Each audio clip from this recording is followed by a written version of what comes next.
La croisade contre les Albigeois, les Cathares, au début du XIIIe siècle dans le pays qui est aujourd'hui la France, est un exemple de la non-exclusivité de la guerre juste au Moyen-Orient. Michel Roquebert est spécialiste des Cathares. Le premier tome de la série qu'il réalisa sur eux, l'épopée cathare, a obtenu un prix d'histoire de l'Académie française. Dedans, Michel Roquebert décrit l'un des chefs de cette croisade, Simon de Montfort, lui dépeignant une image idéale de vertu chevaleresque. Il dit que Montfort est de ceux qui ont un immense respect pour le seigneur pape et que toute la surprenante endurance qu'il déploya au cours de la campagne contre les Albigeois, il dut sillonner plusieurs fois en tous sens le Languedoc, n'avait d'égal que sa piété. Michel Roquebert ajoute à la description de ce chevalier que ses mœurs, elles n'ont jamais prêté le flanc au moindre reproche, et l'on a toujours vanté la haute tenue de sa conduite privée et son exemplaire fidélité à son épouse Alix. Le fait que cette description soit faite par un auteur impartial, resté 6 ans en poste à l'Éducation nationale, est puissant. Il se base sur des textes de l'époque pour avancer ses points, et même s'il ne partage pas forcément la conception médiévale de la guerre juste à titre personnel, il pulvérise indirectement ce qui pourrait être pensé de la chevalerie comme une oppression dominatrice à caractère barbare et tyrannique, qui utilise la religion et le code chevaleresque en guise de camouflage pour ses propres intérêts et au détriment de la classe qu'elle est censée protéger. Certains des chevaliers qui s'illustrèrent à la célèbre bataille de Bouvines en 1214 avaient aussi combattu un an auparavant dans une des batailles les plus célèbres de la croisade contre les Albigeois. C'était à Muret, le 12 septembre 1213, au sud de Toulouse. L'armée pro-cathare était si forte en effectif et en conviction de vaincre que les prélats de la ville de Muret étaient prêts à négocier. Simon de Montfort n'agit pas ainsi et afficha même un reproche contre leurs scrupules qui, selon lui, auraient pu faire perdre l'issue de la bataille, voire de toute la croisade. Loin de s'enfuir, Simon et ses chevaliers décidèrent l'affrontement et firent comprendre à l'ennemi que l'armée croisée préférait mourir sur le champ de bataille. Après avoir prié et s'être confessé, et ne pas avoir tenu compte de mauvais présages superstitieux, comme lorsque se cassa sa ceinture, il appliqua une stratégie digne des plus grands stratèges militaires. Désirant le combat en plaine, il l'obtint et remporta la victoire. La tactique n'était pas l'unique raison de la victoire. Je vais maintenant vous lire des extraits du tome 2 de l'ouvrage de Michel Roquebert pour décrire les événements m'ayant le plus marqué à la bataille de Muret. Ceux qui s'y intéressent pourront se procurer ce livre exclusivement dédié à cette bataille, très riche en informations et de qualité. Simon de Montfort allait de nouveau se mettre en selle quand l'animal encensa et le frappa au front, le faisant reculer, le laissant même un instant étourdi. Ce que voyant les Toulousains poussèrent un grand cri pour se moquer du comte. En bon catholique, il leur dit « Vous riez de moi en criant, mais j'ai confiance en Dieu. C'est moi qui vais crier victoire aujourd'hui, sur vos talons, jusqu'aux portes de Toulouse. » Étant enfin monté à cheval, il gagna le faubourg pour y rejoindre ses chevaliers déjà rassemblés, sans doute sur le Mercadar. Un des siens lui conseilla de les dénombrer. Il jugea que c'était inutile. Avec l'aide de Dieu, nous sommes assez nombreux pour vaincre. Si le chef de la croisade encouragea ses hommes et leur expliqua la tactique à suivre, ce dut être au cours du rassemblement effectué dans le faubourg. Le plan consiste à aller droit au camp des ennemis, comme pour l'attaquer, mais pour en réalité les faire sortir de leur position, les attirer le plus loin possible de leur base et les combattre en rase campagne. Ce plan présentait plusieurs avantages. Attaquer le camp c'eût été empêtrer une cavalerie lourde dans un labyrinthe de chariots, de toiles, de piquets et de cordes, et aussi affronter toute l'armée adverse à la fois. Le risque de succomber sous le nombre était grand. En race campagne, au contraire, la chevalerie croisée pourra donner toute sa mesure, comme elle l'a fait 2 ans plus tôt devant Castelnaudary. En provoquant une sortie des alliés, on les divisera. Seule la cavalerie sortira, et plus on sera éloigné du camp, plus il sera difficile à l'adversaire de recevoir du secours pendant la bataille. Montfort et les siens discutaient encore tactique quand apparut l'évêque Foulques, brandissant un morceau de la vraie croix. Alors tous les cavaliers mirent pied à terre pour embrasser un par un la relique. Mais l'évêque de Comminges s'avisa que cela demanderait trop de temps. Prenant la croix des mains de Foulques, il monta sur quelques bornes de pierre ou sur un perron et bénit tout le monde à la fois, prononçant une brève exhortation qui promettait le paradis à tous ceux qui trouveraient dans le combat la gloire du martyr, à condition qu'ils se soient confessés, qu'ils aient présentement la sincère intention de le faire après, s'ils en réchappaient. Alors les croisés, lavés de leurs péchés par la contrition de cœur et la confession orale, et s'étant donné le pardon les uns aux autres, pour leurs torts réciproques, sortirent de la ville, disposés en 3 corps. Par où les croisés sortirent-ils de la ville?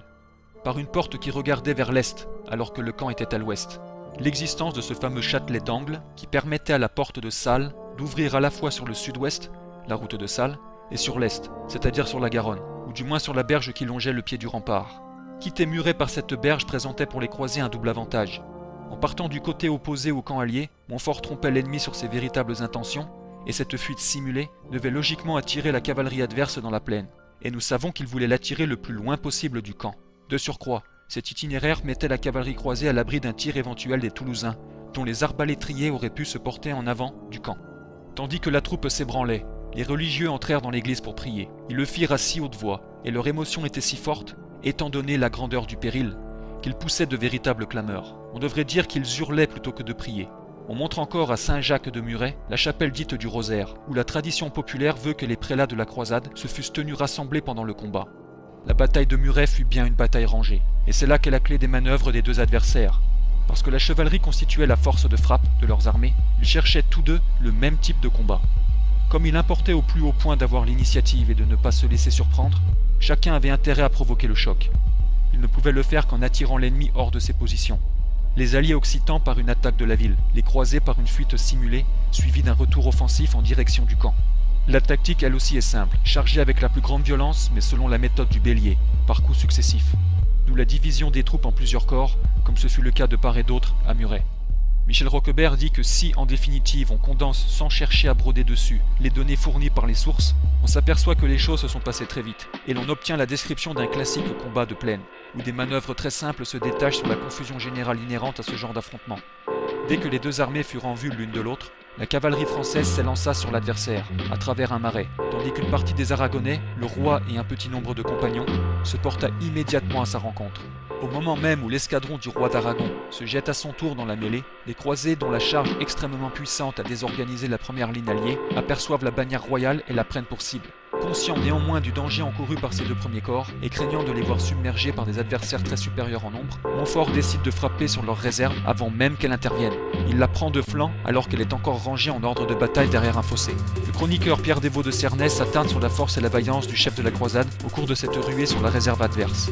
Attaqué sur sa droite, Simon de Montfort déploya tant d'énergie face aux coups qui le menaçaient qu'il en rompit son étrier gauche. Voulant alors, pour se dégager, piquer de son éperon gauche la housse de son destrier, l'éperon cassa et il le perdit. Mais il réussit à garder son équilibre et continua à rendre coup pour coup. Un chevalier ennemi l'ayant frappé sur la tête, il le désassorna d'un coup de poing sous le menton. Et ce fut la débandade générale des alliés. Tout le reste des ennemis vaincus et en déroute chercha son salut dans la fuite.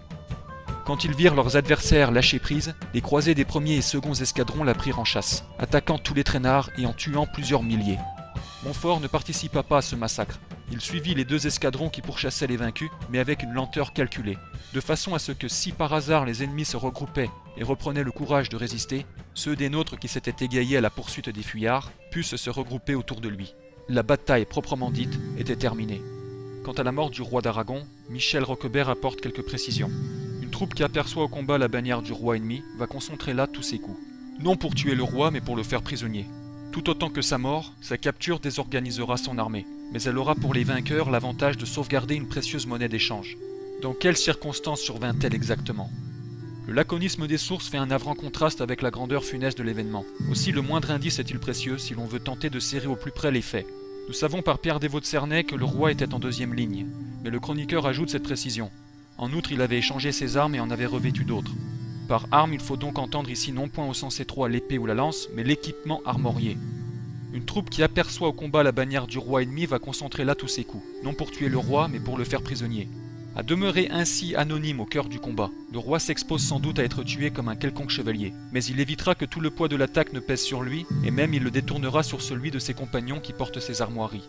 C'est apparemment ce qui s'est produit, et que reflète assez bien à la fois la chanson et Guillaume de Puylaurens.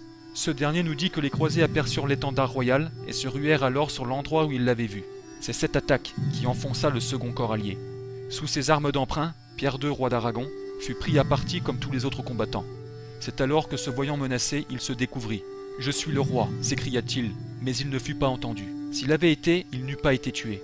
Il fut tué comme n'importe lequel de ses compagnons, dans la fureur d'un combat confus où le bruit des armes et des cris couvrait évidemment les paroles.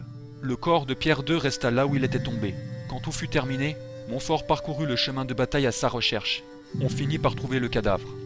Comprenant qu'un tel miracle était dû à la puissance de Dieu, non aux forces humaines, Simon de Montfort a tenu à rendre grâce au Tout-Puissant de sa victoire. Il revint à Muret à pied, et, déchaussé, jusqu'à l'église, après quoi il fit procéder au partage du butin. Mais, lui-même, toujours en action de grâce, donna ses armes et son cheval en aumône, pour les pauvres. La tradition locale garde cependant un tout autre souvenir de l'attitude de Montfort, à l'égard de la dépouille de son adversaire.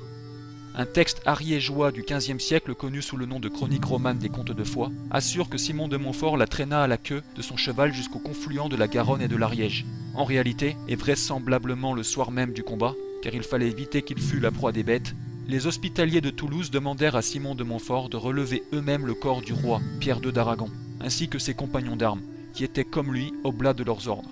Les dépouilles furent portées à Toulouse en la maison de l'hôpital Saint-Jean.